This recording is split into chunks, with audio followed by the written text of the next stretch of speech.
살다 보면은 예기치 못한 위기를 만날 때가 있습니다. 위기를 만나면 답답하고 두렵고 또 때로는 시험이 들기도 합니다. 그러나 위기를 만나기는 하지만은 바르게 대처하면 삶은 달라지는 거죠. 우리가 위기에 어떻게 대처하는가에 따라 삶이 올라가기도 하고 내려가기도 합니다. 우리의 신앙도 위기에 어떻게 대처하는가에 따라서 신앙이 올라가기도 하고 내려가기도 하는 것이죠. 또 한 가지 우리가 생각해 볼 것은 우리가 만나는 위기를 우리의 자녀도 만난다는 거예요. 우리가 겪는 시련을 자녀들도 겪게 될 것입니다.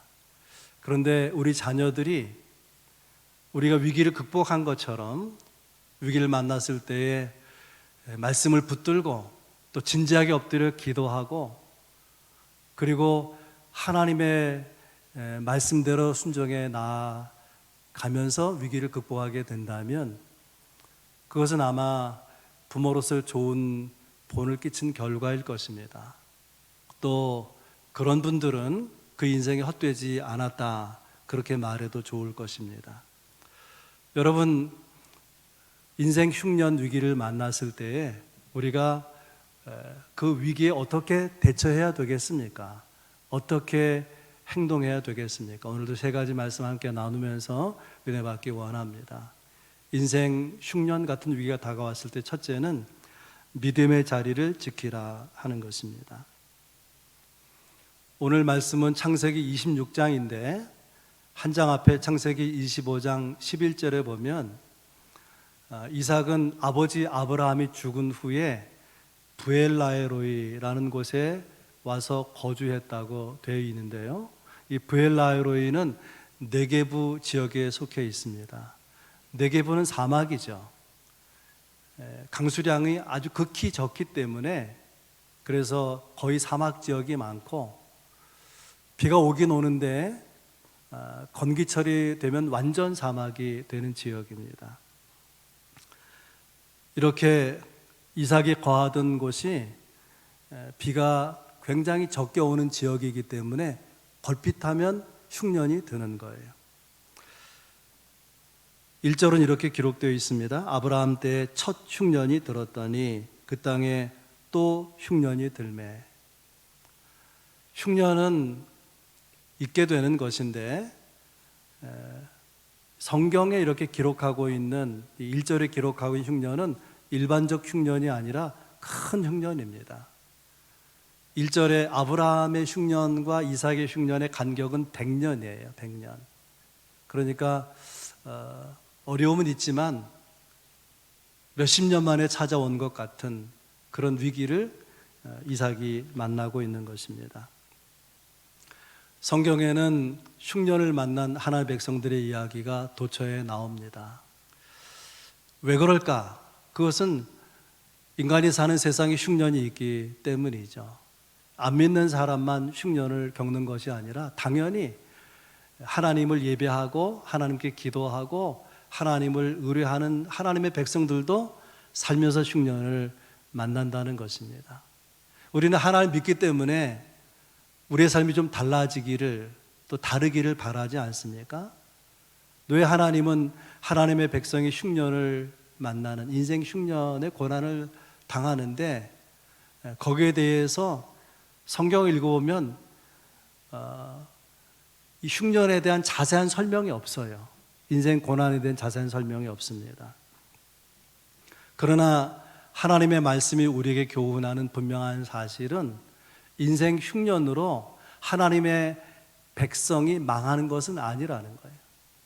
그에게 다가온 고난으로 그의 삶이 끝나버리는 것은 아니라는 것입니다. 오히려 고난을 통해서 하나님의 백성은 하나님을 깊이 만나게 되는 것이죠.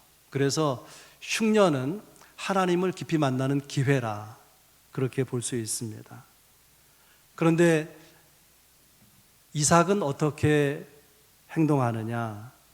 여러분, 이삭의 직업은 목축하는 일이에요. 양과 소를 키우고 염소를 키우고 낙타를 기르는 목축업이 직업입니다.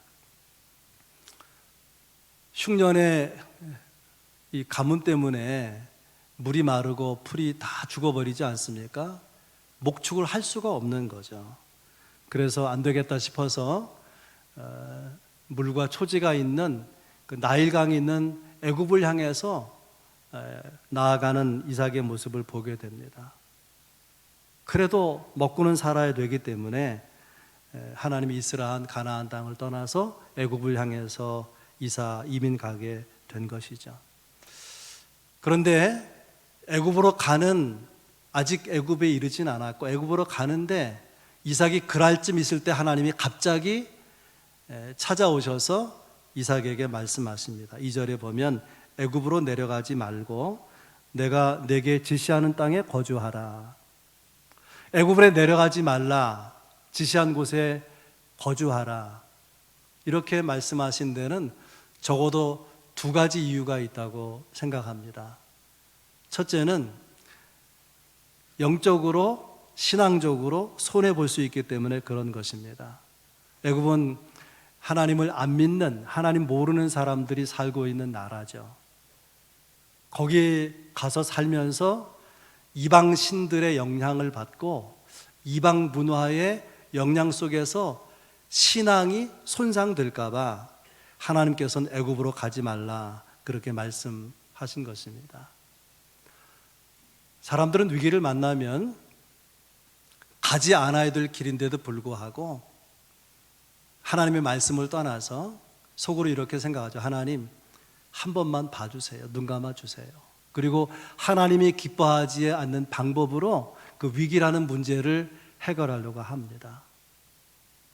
그럴 때에 그 문제가 해결되지 않고 어려워지면 얼마나 좋겠어요. 그러면 이렇게 가면 안 되겠구나 하고 하나님께도 돌이키게 될 것인데, 좀 마음에 찜찜했지만 말씀을 벗어났기 때문에, 하나님이 기뻐하는 방법이 아니기 때문에 좀 염려가 있었어요.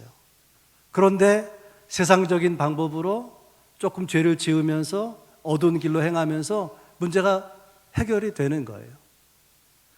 여러분, 그렇게 일이 해결된다면 잘 된 것입니까? 신앙적으로 볼 땐 그것이 위기인 것입니다.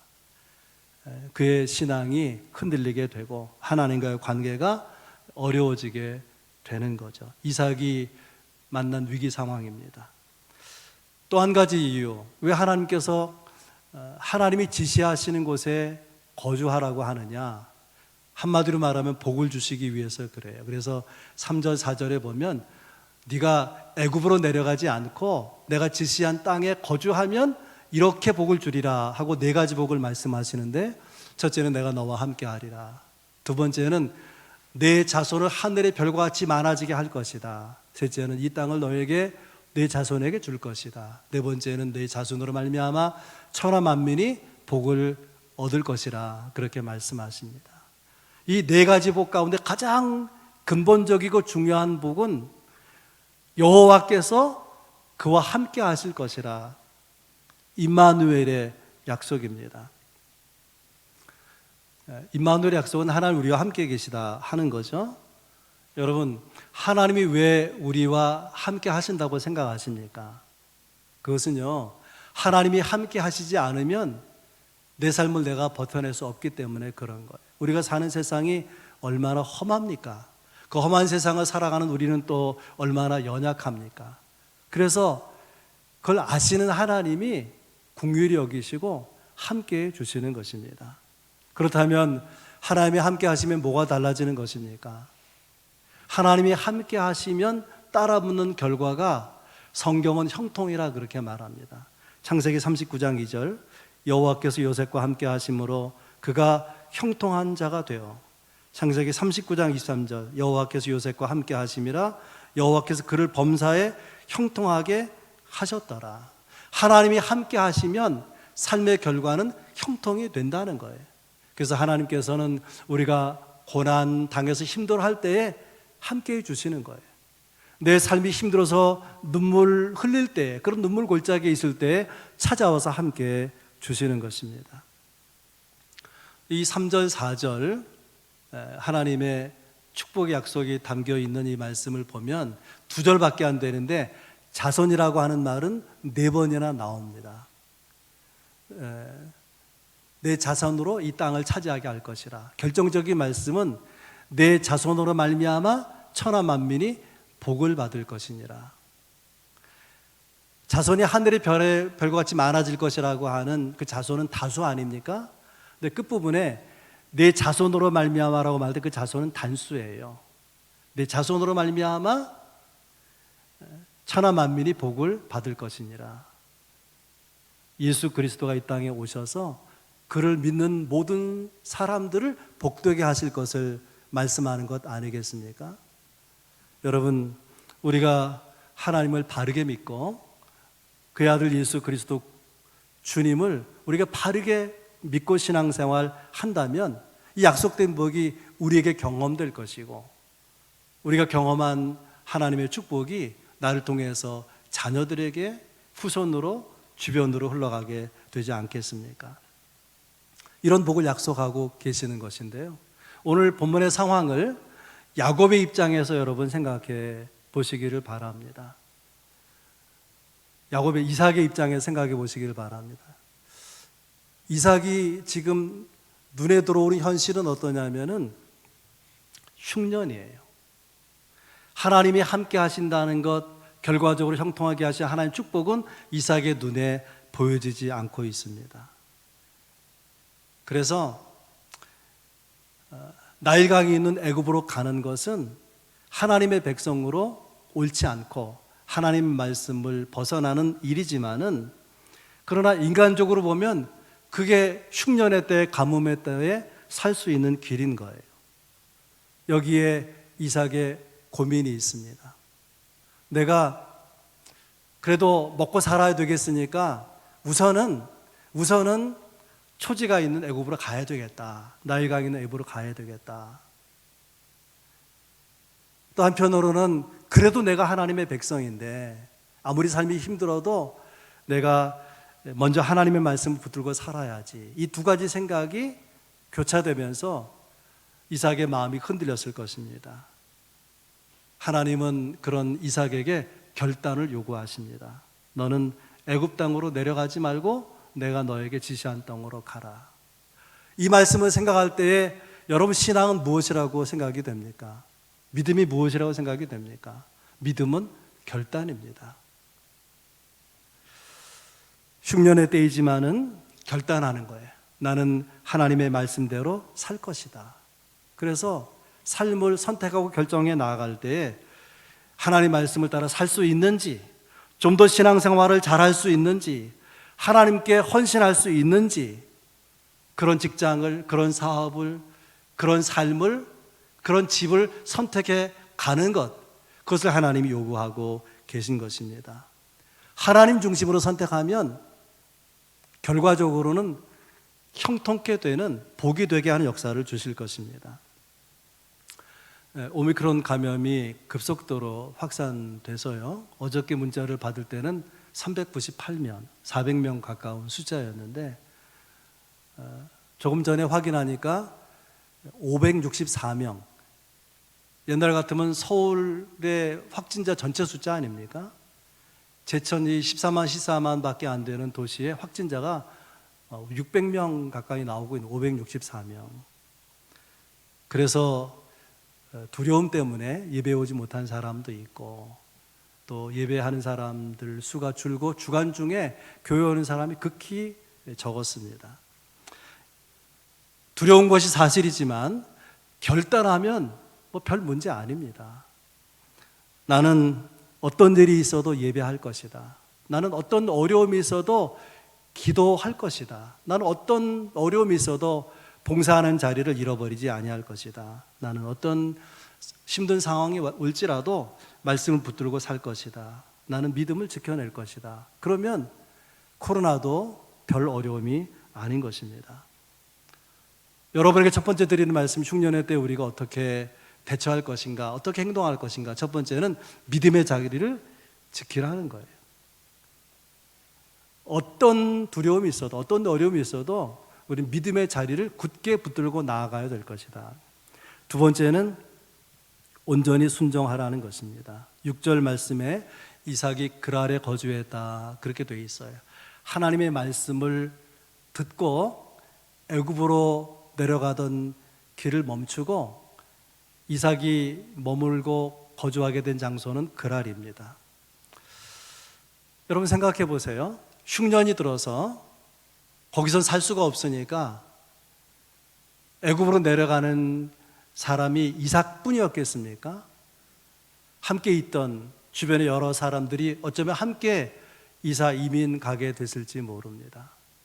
같이 가고 있는데 갑자기 이삭이 멈춰 선 거예요. 사람들이 뭐라 그러겠습니까? 너 미쳤냐? 너 왜 바보 같은 짓을 하고 있냐? 어떻게 살려고? 흉년인데 목축하는 사람이 풀이 다 죽어버린 곳에 어떻게 하려고? 그런 조롱을 비난을 듣지 않았겠습니까? 그러나 이삭은 멈춰 선 거예요. 근데 생각해 보면 이삭이 애굽으로 내려간 것은 아니지만 그렇다고 가나안 땅으로 돌아간 것도 아닙니다. 그 자리에 멈춰 섰어요. 그랄이라고 하는 곳에 멈춰 섰습니다. 중간지대에 엉거주춤하고 있어요. 순종하긴 했지만 완전한 순종은 아니었더라 하는 거예요. 불완전한 순종은 시험을 가져옵니다. 그 내용이 7절이에요. 그곳 사람들이 그의 아내에 대하여 물으매 그가 말하기를 그는 내 누이라 하였으니 리브가는 보기에 아리따움으로 그곳 백성이 리브가로 말미암아 자기를 죽일까 하여 그는 내 아내라 하기를 두려워함이었더라. 무슨 말인가 하면 사람들이 묻는 거예요. 저 리브가는 누구냐? 야곱은 내 아내라고 대답하면 미모의 아내를 빼앗기 위해서 나를 죽일까 두렵다. 그래서 사람들에게 뭐라고 말하냐면 리브가가 누구냐 물을 때 아내가 아니고요 여동생입니다 그래 버린 거예요. 누가 생각나죠? 이삭의 아버지 아브라함. 아브라함도 애굽으로 내려가다가 비슷한 상황에서 아내 사라를 여동생이라 그래 버린 거예요. 똑같은 시험을 겪고 똑같은 방법으로 대처합니다. 그래서 까딱 잘못하면 이삭이 어려움을 만날 수 있는, 죽임을 당할 수도 있는 거예요. 하나님이 급하게 개입하셔서 이삭을 보호하십니다. 그리고 이어지는 말씀이 12절이에요. 이삭이 그 땅에서 농사하여 그 해에 100배나 얻었고 여호와께서 복을 주심으로.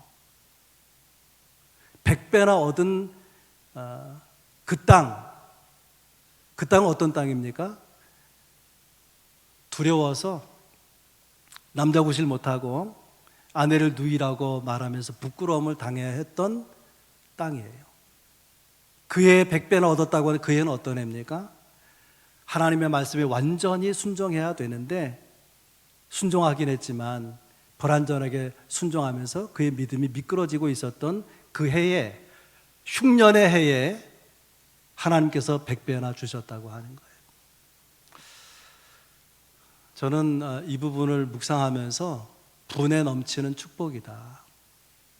이삭이 받은 복은 분에 넘치는 복이다. 그런 생각을 했습니다. 왜 분에 넘치는 복을 이삭에게 주느냐? 그가 아브라함의 자식이니까. 우리로 말하면 우리가 하나님의 백성이니까, 하나님의 자녀니까 분에 넘치는 복을 주시는 거예요. 하나님은 성경에 보면 심은 대로 거두시는 분이에요. 뿌린 대로 거두게 하시는 분이에요. 근데 솔직히 여러분 생각해 보세요. 하나님이 내가 뿌린 대로, 내가 심은 대로 거두게 하시면 온전할 수가 있겠어요? 살아남을 수가 있겠습니까? 제가 이 자리에 강단에서 설교할 수가 있겠습니까? 허물이 있지만, 부족함이 있지만, 실수가 있지만 분에 넘치는 은혜 가운데 제가 여러분 앞에서 설교하는 것이고 여러분 이 자리에 있는 것입니다. 여러분 생각해 보시기를 바랍니다. 내가 이만큼 산 것, 내가 잘나섭니까? 내가 직장 다니고 사업을 하는 것, 내 실력과 노력의 결과만입니까? 내 자녀들이 성장에 자리 잡고 사는 것, 그것이 내가 뒷바라지를 잘했기 때문에, 그들을 위해서 눈물로 기도했기 때문에 꼭 그렇게 이루어진 결과냐 그 말이에요. 불완전한데도 불구하고 은혜를 베푸신 것이죠. 분에 넘치는 축복이라고 말하지 않을 수 없습니다. 말씀드린 대로 이삭의 직업은 목축업이에요. 그것이 그의 직업이고 그의 사업입니다. 그런 농부가 아니에요. 농사 지을 때 100배는 얻었다고 하는데 농사하는 것도 전문직이에요. 농사꾼도. 농사 아무나 하는 게 아니라 그러잖아요. 목축하다가 금방 직업을 바꿔가지고 농사하면 농사가 잘 되느냐? 그럴 수 없는 거죠. 그래서 100배나 얻은 수확은 자연스러운 게 아니에요. 그것은 특별한 은혜로 얻은 수확인 것입니다. 우리가 예수 믿고 하나님의 자녀, 하나님의 백성이 되어 여기까지 은혜로 살아온 것, 그리고 우리에게 영원한 하나님의 나라 약속된 것, 누구나 누리는 은혜가 아니에요. 분에 넘치는 특별한 은혜인 것입니다. 우리는 인생을 살아가면서 흉년이 있다 그래서요. 시련이 있고 어떤 때는 눈물 골짜기가 있고 험산줄령을 우리가 넘어가기도 합니다. 그러나 내가 하나님의 자녀가 분명하고 내가 하나님을 사랑하고 하나님의 말씀대로 살고자 순종한다면 그 순종이 불완전하다고 할지라도 하나님은 분에 넘치는 복을 주신다는 거예요. 그 복이 또 자녀에게 이어져 가게 하실 것이라고 하는 것입니다. 그러므로 인생 흉년의 때에 우리는 어떤 자세로 응답해야 될 것이냐? 말씀대로 순종해 보자 그 말이에요. 완벽하진 않아도 하나님 말씀대로 살고자 하는 순종의 걸음이 여러분 가운데 있기를 바랍니다. 세 번째, 인생 흉년의 때에 우리는 어떻게 응답해야 되느냐? 하나님의 인도하심을 믿고 걸어가라는 거예요. 13절에 보면 우리가 붙들어야 될 중요한 단어 하나가 나와요. 마침내라는 단어, 마침내. 그 사람이 창대하고 왕성하여 마침내 거부가 되어 14절 양과 소가 때를 이루고 종이 심이 많음으로 블레 사람이 그를 시기하여 주변 사람이 시기할 정도로 복을 쏟아부어 주셨다. 그런 이야기 아닙니까?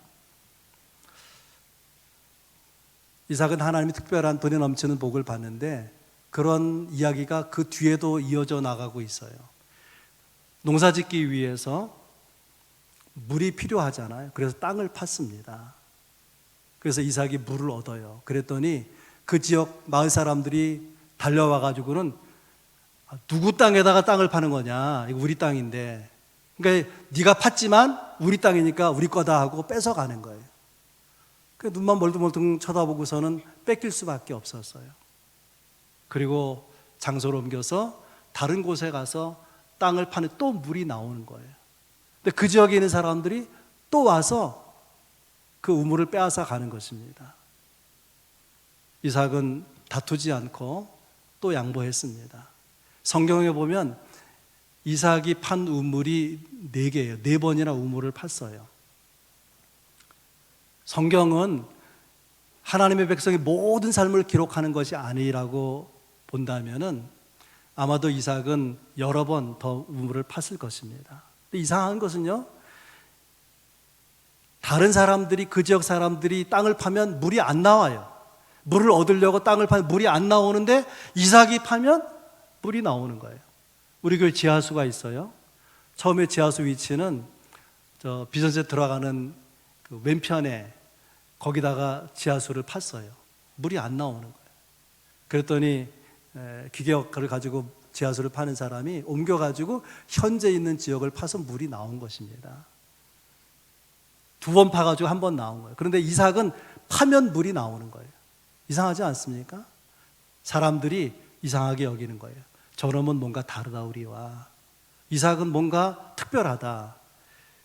그래서 22절에 보면 이삭이 거기서 옮겨 다른 우물을 팠더니 그들이 다투지 아니하므로 이름을 르호봇이라 하였더라. 왜 다투지 않았을까요? 겁나는 거예요. 겁나는 거예요. 하나님이 함께 하시는 사람, 하나님이 역사하시는 사람. 또 한편에서는 판 우물을 빼앗아 가면서 필요한 우물들이 어느 정도 충족되었는지 모르겠습니다. 중요한 것은 이 과정에 놀라운 하나님의 섭리가 진행되고 있었다는 거예요. 23절에 보면 이삭이 거기서부터 브엘세바로 올라갔더니 라고 되어 있습니다. 땅을 파서 우물을 얻으면 뺏기고 그러면 도망치듯 다른 곳으로 옮겨가서 또 땅을 파서 우물을 얻고 옮겨가고 그렇게 했는데 이삭이 장소를 달리해서 도망가서 우물을 판 장소들을 쭉 점을 찍어 보면은 블레셋 그랄 땅에서 하나님이 있으라고 하는 약속의 땅으로 가는 노선인 거예요, 그것이. 그래서 어디에 오게 됐냐면 브엘세바에 이르렀다. 브엘세바는 가나안의 남단입니다. 약속의 땅의 맨 아래쪽이에요. 거기서 더 아래로 내려가면 네게브 사막이 나오고 더 아래로 내려가면 이집트 애굽이 나오는 거예요. 이삭이 의도적으로 나는 하나님 말씀을 들었으므로 가나안 땅으로 나아가야 되겠다라고 간 것이 아니에요. 그런 상황이 어려워졌을 때에 우물을 빼앗기면 다른 장소로 옮겨서 하나님 도와주세요. 물이 필요한데. 하나님 또 물을 주시는 거예요. 또 빼앗기면 다른 장소로 또 우물을 파는 거예요. 그렇게 옮겨갔는데 하나님께 도움을 구한 것 뿐이었는데 말씀을 듣고 100% 순종은 아니지만 불완전하게 순종해 보려고 노력을 하고 살았더니 내 삶은 하나님이 내게 원하시는, 하나님이 있으라고 하는 가나안 땅으로 옮겨져 가더라 하는 것입니다.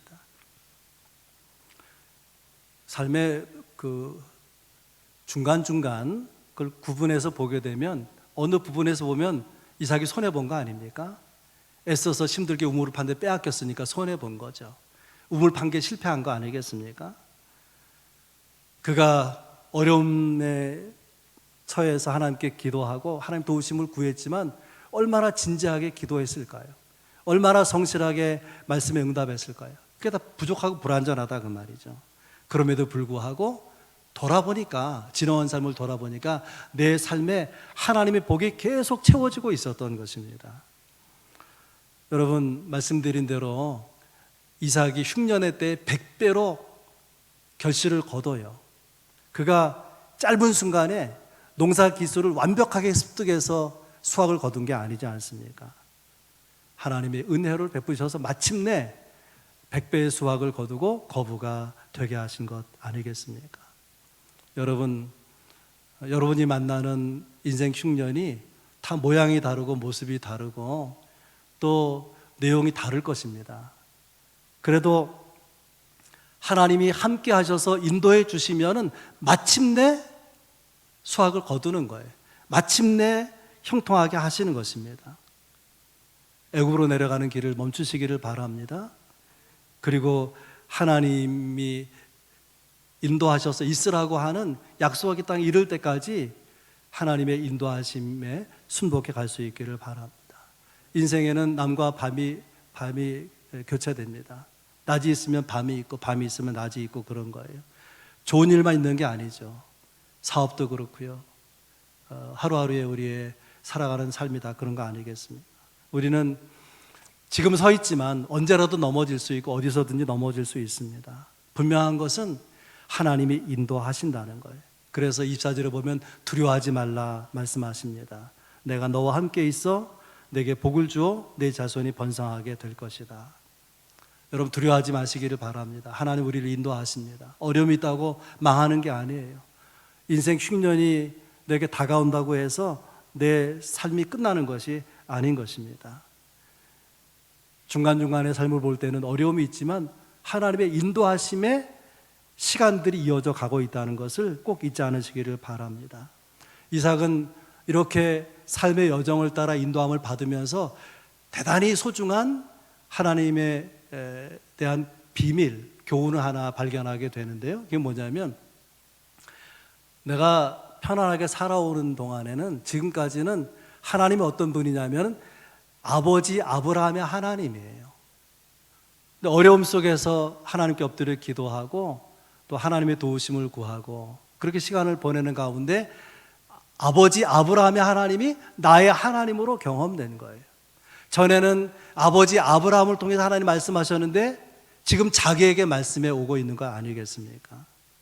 여러분, 우리가 고난을 당할 때, 인생 흉년 같은 위기를 경험하게 될 때 하나님은 곁에 와 계셔서 함께 하시고 내 인생의 삶의 길을, 인생의 길을 인도해 가신다는 것입니다.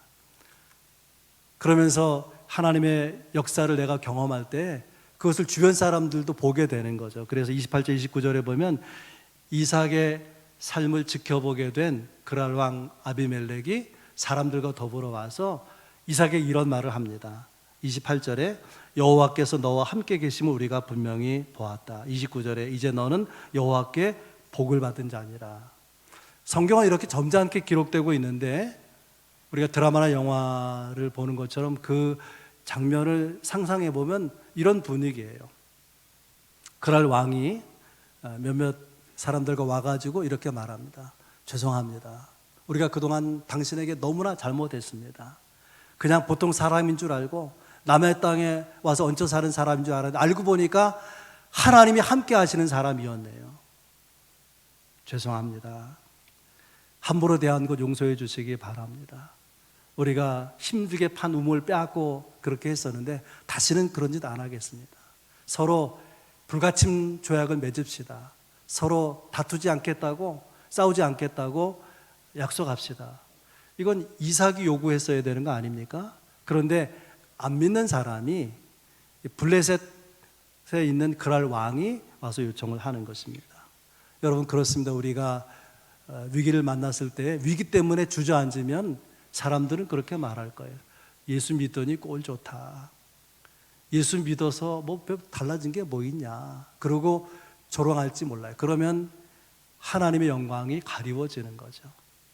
위기를 만났지만은 내가 말씀을 붙들고 믿음의 자리를 지키고 완전하진 않지만 말씀대로 순종하려고 노력을 하고 하나님의 이끄심에 순복해 나아가면서 그 상황을 극복해내면 사람들은 동일하게 말할 거예요. 몰랐는데 하나님이 당신과 함께 계셨군요. 몰랐는데 당신이 복을 가져오는 축복의 통로였군요. 그런 말을 듣게 될 때 우리를 통해서 영광이 하나님께 올려지게 될 것입니다. 여러분은 어떤 인생을 사십니까? 오늘이 인생 흉년의 시간입니까? 아니면 그런 시간을 지나왔습니까? 어쩌면 앞으로 그런 인생 흉년의 때를 만날지 모릅니다. 꼭 여러분 기억할 수 있기를 바랍니다. 오늘 세 가지 말씀 드렸는데 위기의 순간이 올 때에 인생 흉년 같은 힘든 하드타임 시간이 올 때에 믿음의 자리를 지키시기를 바랍니다. 말씀대로 순종하시기 바랍니다. 하나님의 인도하심을 믿고 한 걸음 한 걸음 내딛으면 하나님께서 이삭에게 분에 넘치는 복을 주신 것처럼 흉년의 때 100배의 결실을 얻게 하신 것처럼 우리의 삶 가운데도 분에 넘치게 하시는 이삭이 받은 복을 받게 하시는 축복을 주시리라 믿고 이 은혜가 여러분 모두에게 있기를 주의 이름 축원합니다.